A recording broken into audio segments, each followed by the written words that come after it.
I literally just got out of the shower. Bitch. This is how you have to deal with conflict from now on. When you're in a space, oh shit.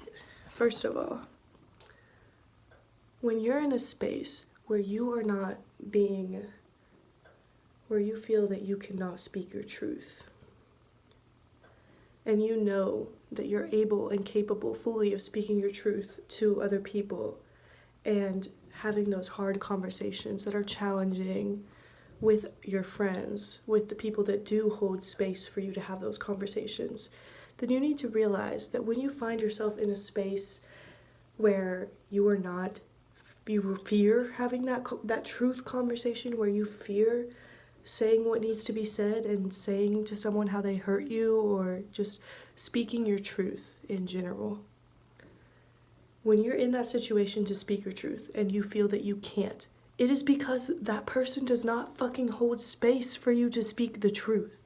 People who hold space for you to speak the truth hold a space of love and acceptance for you, and they are willing to listen. They are willing to be open to hearing your truth. And it is apparent because they bring that energy to everything. They bring that welcoming, they bring that loving energy to your relationship. But when someone does not bring that loving, welcoming, accepting energy to your relationship, that is because they do not care about you or reciprocate the energy that you're giving to them. And it's not their fault.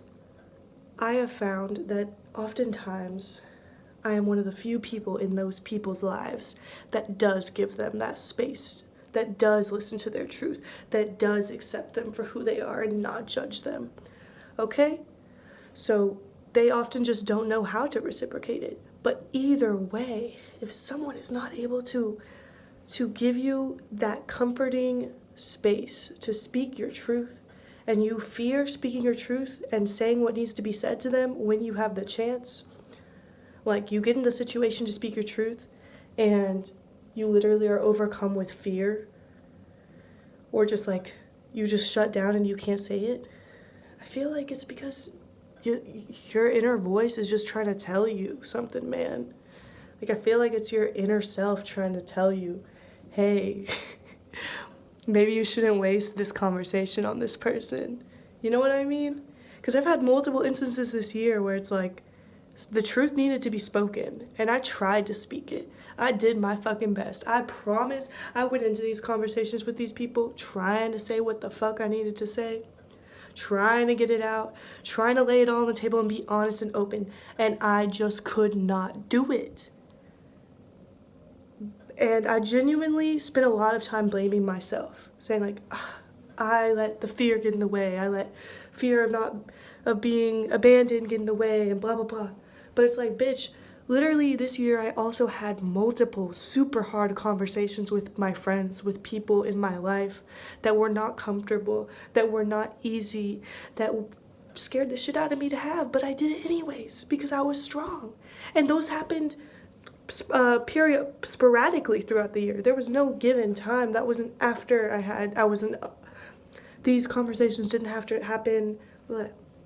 These conversations didn't happen after I didn't speak my truth to those other people. Some of them happened before, some of them happened after. So it's like, looking back at this year overall, I was able to speak my truth to a lot of people and be honest with a lot of people. And I'm really proud of myself for that.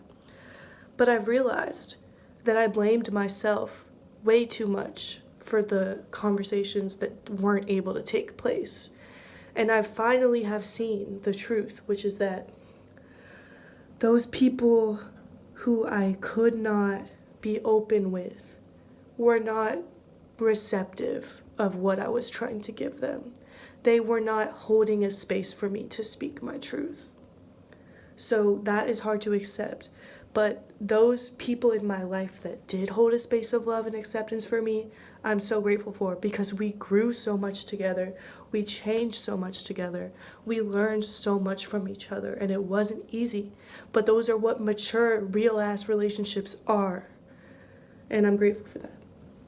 And yeah, so I've realized from this that this is the way that I feel like if you have trouble dealing with conflict, a good, like, rooted, grounded ass method to deal with it for future Gabby or anyone that's watching this that struggles with this too. When there's a conflict, instead of blaming one or the other, yourself or someone else, look at the internal, look at the external. The internal being yourself, what you've brought to the conflict, and the external being what someone else has brought to the conflict. View and observe the internal and external sides to the conflict. What parts do they play? Okay? Not blaming, not holding blame for either of them, not putting more blame on one than the other. Just seeing evenly what both sides brought to the fucking table. Not blaming, just observing. And after this observance, take the time to review what you can do, what the internal can do to change the situation. Because the only thing you can control is your internal, is yourself, is what you do. You can't control what someone else is going to do. So take some time after you reflect and decide what your course of action is. Is there a boundary I need to set? Is there a conversation that needs to be had? Is there a behavior that I need to change? What do I need to do to bring us to a resolution? And I feel that after you act on this thing that you need to do, then you observe, how does my internal change, my internal shift affect the external? Does it make the external shift? And is that shift externally a positive or a negative shift? If it's a positive shift, that means someone respecting your boundaries. If, for example, let me give an example. God damn, this is just coming into my mind and I gotta spit it out. So, if, for example, you realize internally you need to take some space, right? You need to take some space from someone. You gotta just do your own thing for a little bit, right? So you take that space. You communicate you need the space, right? After you take that space, a positive reaction from the other person would be them respecting that you need space and maybe like checking in on you after a little bit, like a week or something, and being like, hey, hope you're doing good. I'm gonna give you that space, whatever. That's fine.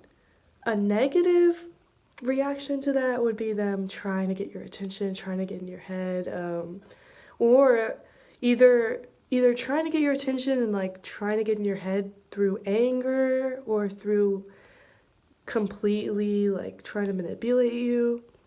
Or I would say actually a negative reaction to this would be them reacting angrily and blaming you for needing space, or them completely ignoring you, like completely just gone. And I feel like when someone completely just ignores you after you tell them you need space, like they don't even, I don't know, man. This is a bad example. I'm not going to use this part of the video. Okay, so whatever you need to do to discern if their reaction is positive or negative, that should help you know which direction to go, right? If their reaction's positive, then, you know, fuck yeah. It can be resolved. After some communication, it can be resolved, you know? Positive reaction to your internal shift. Negative reaction to your internal shift may just need you to pick up your energy, pack it up, and go the fuck away, right? Just go away. Just no. Because like I'm saying, a lot of this is just coming from not being able to reciprocate, from people not being able to reciprocate your energy. When it's time to dip, it's time to dip. No ifs, ands, or buts anymore, bitches. Like, you just gotta go. You just gotta save yourself.